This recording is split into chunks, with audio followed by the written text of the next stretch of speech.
Hello again, everybody. Welcome to another edition of Good to Know Shreveport Bossier. This is a podcast that concentrates on all the good, positive stuff happening in the Arklatex community. My name is Jeff Blindfloor. I'm your host for today. Over here is Paul Reeser. He is my co-host and member of the Committee of 100 and a businessman in the city of Shreveport. And as always, we have a special guest, and I will let you do the introductions, Paul. Well, this is a super special guest. Yeah. Always super special. I'm going to read to make sure I don't miss too many things because Dr. Chris Holoman is the president of Centenary College, and what I found out is Centenary is the oldest private liberal arts college west of the Mississippi.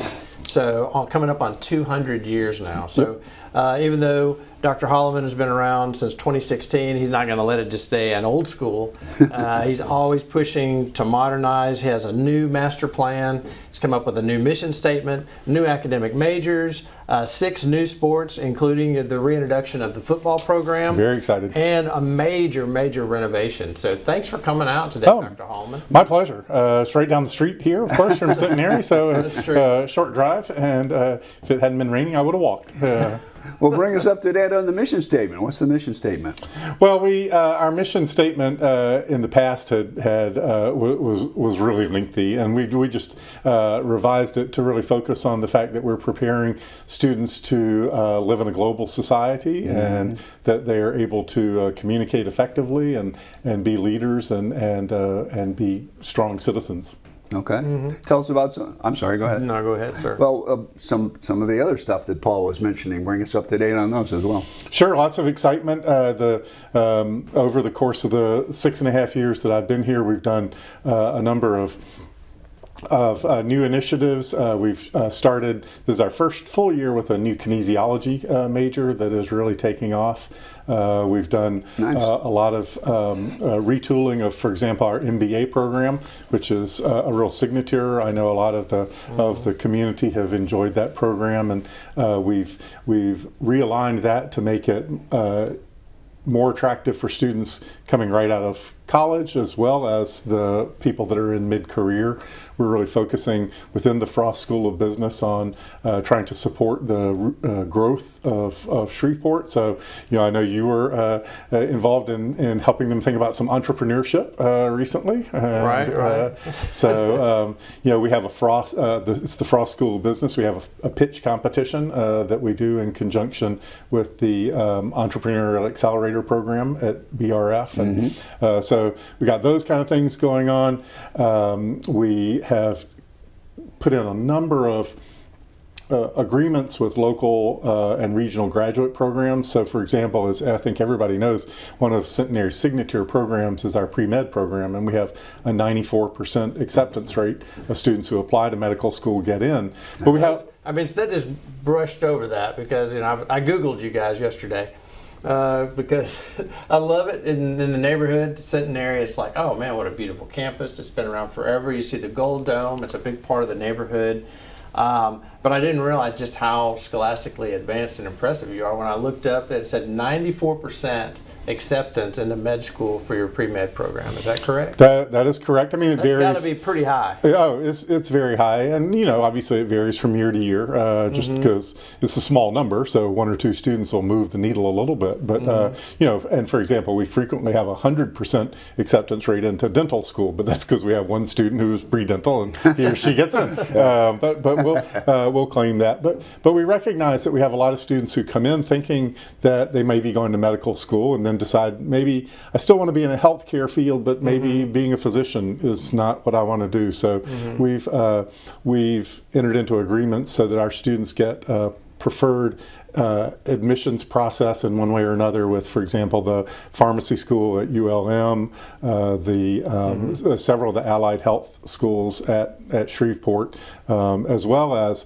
a recently concluded agreement for our pre-med students that if they hit certain metrics, they get to skip right to the interview stage with the medical school, which may not sound like a big deal, but for those who are familiar with med school application, that is a pretty big deal. And it's not just in medicine. We've concluded a similar agreement for our students to have accelerated admission into the law school at Baton Rouge and some other things Nice. like that. I saw you have an 85% acceptance rate in your law school. That's right, and we're strengthening our pre-law program to continue to make that a really viable and a great pathway. So people think of Centenary as a liberal arts school, but you do an extremely successful business program and a law program and a pre-med program. But what are some of the liberal arts that you excel in? Well, of course, our music program is probably our most well-known, thanks to the literally world-famous choir. One of the perks of my job is I get to travel as the choir tours internationally every other year, and have really enjoyed doing that. And they sing around the country and for various events. I was down in Baton Rouge for Governor Edwards they've sung at both of Governor Edwards' inaugurations and things like that. And we're currently renovating the top floor of the Hurley Music Building. We've already redone the entranceway to make it easier. As you may know, we host a very popular Suzuki string program for younger kids, and we've made it easier for them to get into the building. And now on the top floor, we'll be redoing that with new practice rooms, and so we have a wonderful music program in a variety of ways. We have continue to have very successful language arts programs. So we have students that are getting great careers in all sorts of communications and publications. The Centenary alum just this past spring was named the editor of Teen Vogue, which is Nice. a pretty big deal. Yeah, that's cool. I'm not allowed to read Teen Vogue. I'm way past. Well, it's not my demographic either. But when you think about how much Centenary contributes to the community, and it's such a beautiful campus, and just as a venue, I've been to a lot of really nice different dinners and speakers have come there. But for the community, my daughter was there at the Suzuki Violin College, and that was really advanced. I couldn't have hung with it. So that's the kind of thing that you do that local people in the community might not know about. What are some other things on campus that you have the theater? The Marjorie Lyons Theater is hopping. Not only do our theater students put on 4 or 5 productions a year, but we also host other theater companies, either just on their own or in collaboration. Even if our students aren't necessarily on stage, they're benefiting from all the tech work. And it's really amazing when you go over to the theater program, and those of us who go to the shows, we know the students who are on stage, right. And you realize there are at least as many in the back room, learning how to build the sets and do the lighting. I did all of that when I was in school, right? And set building, etc. And the students who do the tech stuff, they really love it. It's just that's just as much a passion as the acting is for the actors. And so, for example, just a month or so ago, we had a 4-night run of The Color Purple, and the theater was sold out every single night. Yeah. How do people stay in touch with that to know when there's things on campus that my kid can get involved in, or there's The Color Purple is coming? I want to make sure I get to go see that. Where's the best place to stay in touch with that? Good question. Centenary.edu, www, our main webpage. The calendar is always on the right hand side of the screen. We try and get a lot of publicity out through the various local news media. We have a great relationship with Channel 3. They're always good friends. So hopefully the word gets out. And we have redone our band shell. I think a lot of people are at least familiar with the amphitheater. We took out a number of the concrete seats towards the top, and we got a nice lawn so you can come down and bring your picnic dinner. And we're in the early stages of planning a spring concert, and of course. Easter, we always have a community sunrise service that's very meaningful there in the band shell. So I covered back in the fall a mayoral debate. I can't remember which venue it was in, but it was when I walked in. I went, "Wow, this is a really nice theater." No, we have we did the mayoral debate, I believe, in the Marjorie Lyons. We've also hosted debates in the Whited Room, which is sort of our parlor that we use for a lot of community fora. We had a couple of really interesting community-based panels last week with Dream Week and Martin Luther King.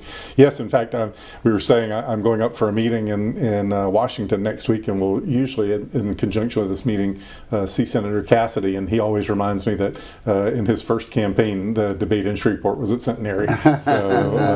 So yeah, no, to back to your larger point, we love hosting community activities on campus. We have the Dallas Mavericks that play in the Gold Dome. We had a big, again, it's one of those things you wouldn't know about if it wasn't part of your world, but we had the number 1 and number 2 high school women's basketball players playing each other, because one's from Southern California and the other's from here. Yeah. And they played in the Gold Dome to a packed house. Nice. People were lined up 4 hours in advance to get in. So that sorry to interrupt. Go with the sports. But that you got me into the sports part Sure. now. Yep. So, and I know, and you just mentioned when we were talking about some of the things you got going on, you're bringing football back, and you said you're really excited about that. So talk to us about the genesis of bringing football back to Centenary. Sure. Well, we people have been talking to me about football since I got here in 2016, and of course Centenary has a strong tradition of great sports. Football, not for 70 years, but as we looked around at our peer institutions, both we play in an athletic conference that's largely Texas schools, and a few of them play football. Some of our peer liberal arts colleges in the South, like Millsaps and Hendricks, play football and are very successful. And we just thought it would add so much to the student life on campus, not just to have a nice number of new football players, but all the things that come with that, the fun of tailgating. In fact, we were just right before I came over, we were just talking about which weekend works best for homecoming, and so we're really excited. Coach Byron Dawson has been on staff with us for about a year now. He's a name that'll be familiar to some people around here. He's a Shreveport native, built the program out at Evangel, and then was down on the staff at Tulane when we hired him, and he and his family wanted to come back to Shreveport. His mom still lives here. He's very enthusiastic about our community. Really excited to build the program from the ground up.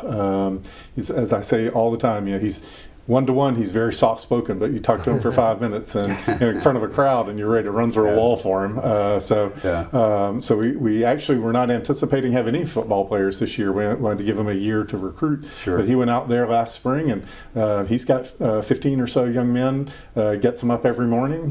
He says he learned that from peers at Notre Dame, get them done in the morning, and then they can spend the rest of the day on their academics. And well, putting together a football program is no small feat. I mean, this is a tough deal to get a program up and running. Just even a first-year program. There's a lot that goes into that stuff. So, what are you finding are some of the biggest challenges? Well, you're absolutely right, and that's why we wanted to give Coach Dawson a nice runway. So we won't play our first varsity game until this fall of 2024. Okay. We'll play a JV or sub-varsity schedule, and that was one of the pieces of advice we got very clearly. Was that first year you're going to have freshmen and sophomores playing against juniors and seniors. You don't want that. That's not good for anybody. So I think the biggest challenge probably is just scheduling, and because of course football schedules get built so far in advance. So fortunately, some of our local colleges and universities have been very welcoming and helping us out. Our conference, which currently doesn't sponsor football, but will starting in 2024, and then we'll have a full conference season starting in 2025, as we have other schools in the conference are starting football, or if they play football now and they're affiliated with another conference, they'll come back home, if you will. And so obviously we have some infrastructure. We will, and it always comes up, where are you going to play? We're going to play on campus. We have a beautiful field. We put artificial turf down about 2 years ago, and the turf company came in. That was when we started lacrosse, so we have soccer and lacrosse. And by the way, one of my favorite sports, lacrosse. There you go.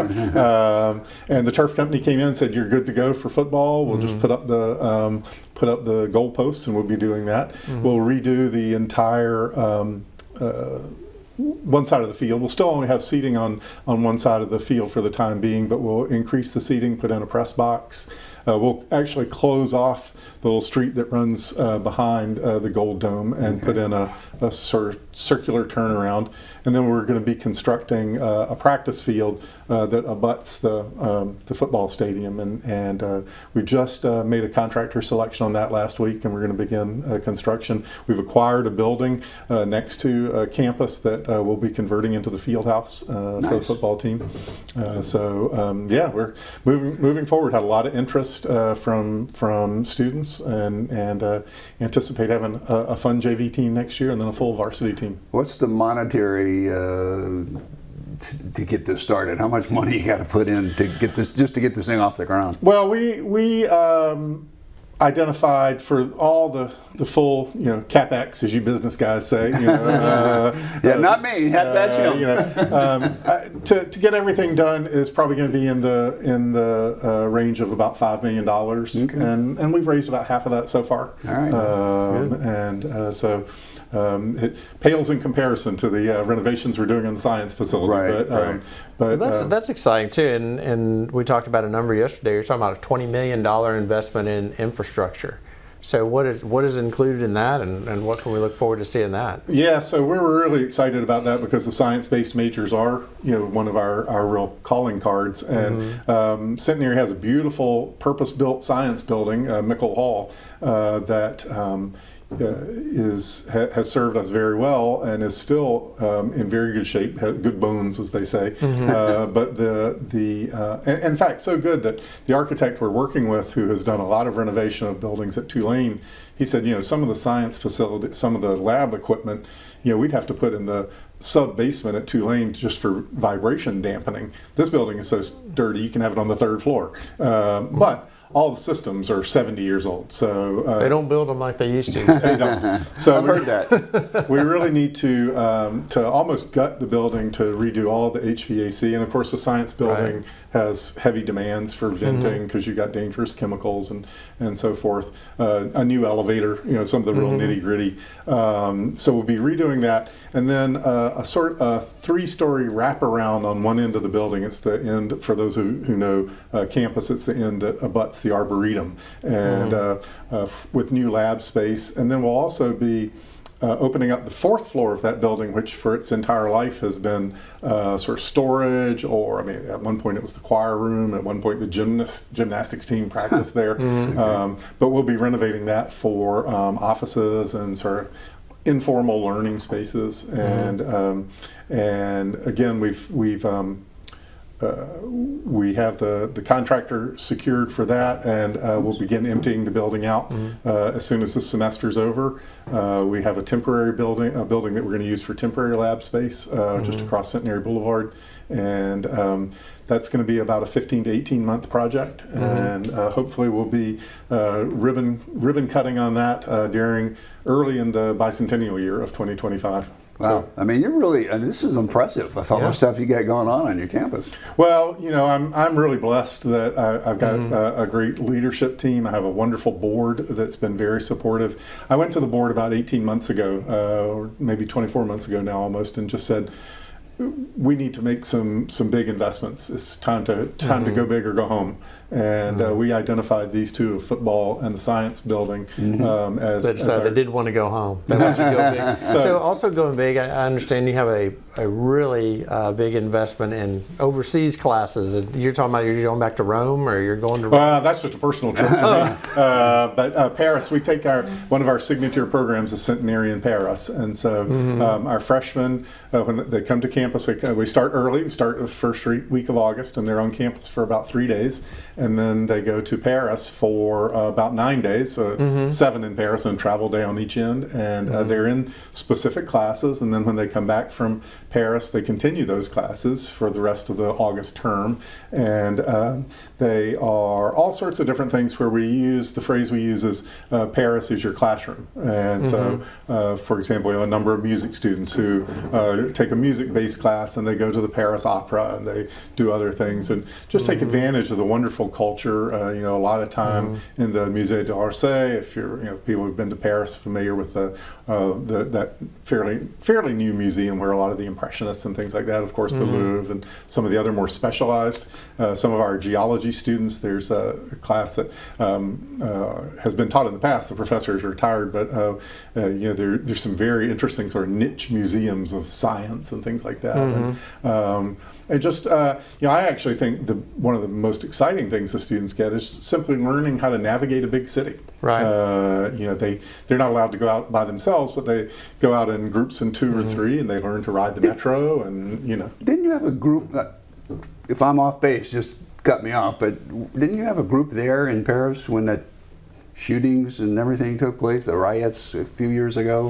No, let's say I think it was 2016 or 7. Not that I'm aware of. We've been doing this program for, I think, since 2014, I believe was the first year. We did one year. It was shortly after the truck bombing in Nice. Maybe that's what I'm thinking of. I'm old. I'm confused. Paris is a great place. Never been there. Actually, I went. I sold all my burger stands, and I'm like, I need to go to Paris and try some real French fries. They're great over there. Are they? Have really good French fries, but they have really good oysters too. My wife and I have found a spot, so we get to go every other year. So they are on the cutting edge of science, and in a lot of ways. I mean, they're really heads and shoulders ahead in fusion, nuclear fusion, and all that sort of thing. It's very interesting. So that's a great opportunity for your students, I think, in science and in arts. I'd go back to Paris in a heartbeat. Well, and the other, it doesn't just stop with their first 2 weeks of Centenary in Paris. Throughout their entire student career, we have a program called Passport Points, where if you attend various events, you can scan your QR code, and you can earn up to $2,000 for another international experience. Most of them go in May of their junior year. In fact, it's called May Module. And we have, and that's a little bit longer. That's usually a 2 to 3 week trip with a faculty member, and they go to Finland and Greece and Australia, India, at least one point in the past, Haiti. So again, when I think about Centenary, I think, liberal arts, traveling the world, abroad. It must be a very, very expensive and exclusive university. But is there opportunities for your regular old guy to get a chance to go to Centenary? Absolutely. We are so excited to make great Centenary education available to as many people as possible. We do offer a lot of scholarship aid. Virtually all of the students on Centenary's campus get some form of financial aid, either need-based or merit-based. We instituted a program last year that we're really proud of called the Centenary Affordability Pledge, where if for low-income households, if the student comes to us with a full Pell Grant from the federal government, qualify for full TOPS from Louisiana, we don't charge them any further tuition. That covers their tuition bill. Okay. They still probably will pay for room and board and some auxiliary expenses, but in terms of tuition, that's covered. We have some other arrangements for local students because we really like students to live on campus. It's really part of the entire learning experience, and we make sure that local students don't sort of pay a penalty for that. But I really encourage people to look at the net cost. Fortunately, the federal government requires us to have a net price calculator on our website, and it's really easy to compare because I encourage parents and students to look at after a generous financial aid package, you're going to find that Centenary is a lot more affordable than you might think. Well, you talked a lot early on in this discussion about all the agreements that you were making with various other institutions, et cetera. So how involved is the Shreveport-Bossier community with Centenary? Very much so. Well, we always are looking forward to more. I too am a member of the Committee of 100, so no, I'm out there in the community a lot, and we do think of ourselves as the southern anchor of the Highland neighborhood, and we try and participate in those kinds of efforts. In fact, one of the first places that I met our new mayor, Tom Arsenault, was I convened a group of people interested in the Highland neighborhood, and he came to campus. He'll be on campus again. He's the speaker at our Founders Day celebration next week, Nice. and we're excited about that. I think people, as you were saying, I think people sort of know that Centenary is there, and we're trying to make sure that we are active in community efforts and support. I mean, I'm not oblivious to the fact that we're very small. You know, we're a small actor compared to some other institutions in town, but we're old. We've been here for a long time, and I think as our board chair says all the time, there are hundreds of cities around the country who would love to have a great liberal arts college in the community, and we like to think of that as a point of pride for the city. We're certainly proud to be here, and we're, to circle almost all the way back to the beginning, supporting some of the things that are going to grow Shreveport, like entrepreneurship, like the healthcare corridor. We really believe we're the anchor at one end of the healthcare corridor going along Kings Highway. And in other places that I've lived, I've seen how a healthcare corridor can transform a city, and we're excited to be part of that. Yeah, well, that's impressive. I mean, I guess I didn't have any idea on some of the things that you've talked about here today that Centenary was involved in. I'm impressed. I told you, Jeff. Well, our motto is forward Centenary, and forward Shreveport Bossier, and it's just one last question though, as we're running out of time, but do you find that you're able to retain a lot of these graduates? Do they stay here locally? You bring them up in these great arts and sciences, and are we keeping them here in the Shreveport Bossier area? I think in large part we are. We have some, like the young lady I mentioned before, Versa Sharma, who's gone off to New York and is a successful. I'm having lunch next week with one of our graduates who graduated in physics and now runs her own lobbying firm in Washington, lobbying for the space agent for the space industry, and she's got a great story to tell.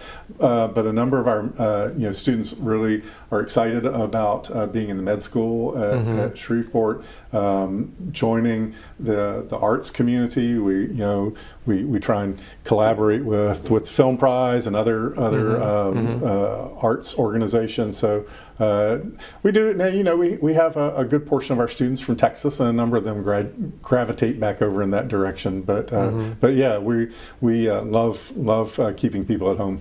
And we actually hire a number of them ourselves. So, just curious, does Robert Parrish keep in touch at all? A little bit. I'll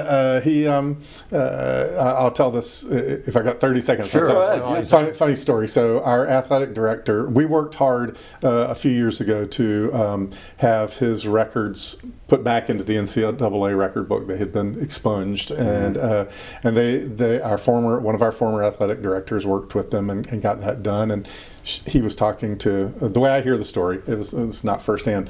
Robert Parrish said, "I'd really like to have a Centenary authentic letter jacket. Mine, has gotten kind of lost over the years." He said, "When I first got to the Celtics, I wore my Centenary letter jacket, and they gave me a really hard time about it." So then a couple of years later, this other guy came wearing his letter jacket, and they didn't give him a hard time. Well, it was Larry Bird. So Larry Bird made it okay to wear your letter jacket. Indiana State jacket. But no, we celebrate Robert Chief. Hal Sutton helps support a golf tournament for us every spring. A famous gymnast, Kathy Johnson, still in touch. Yeah, I did a charity golf event in Des Moines, Iowa with Hal Sutton a few years ago. So I've been a long time with him. Well, one of the things that people probably don't know, but we have a relatively recent graduate, Travian Kirkendall, who is a basketball star.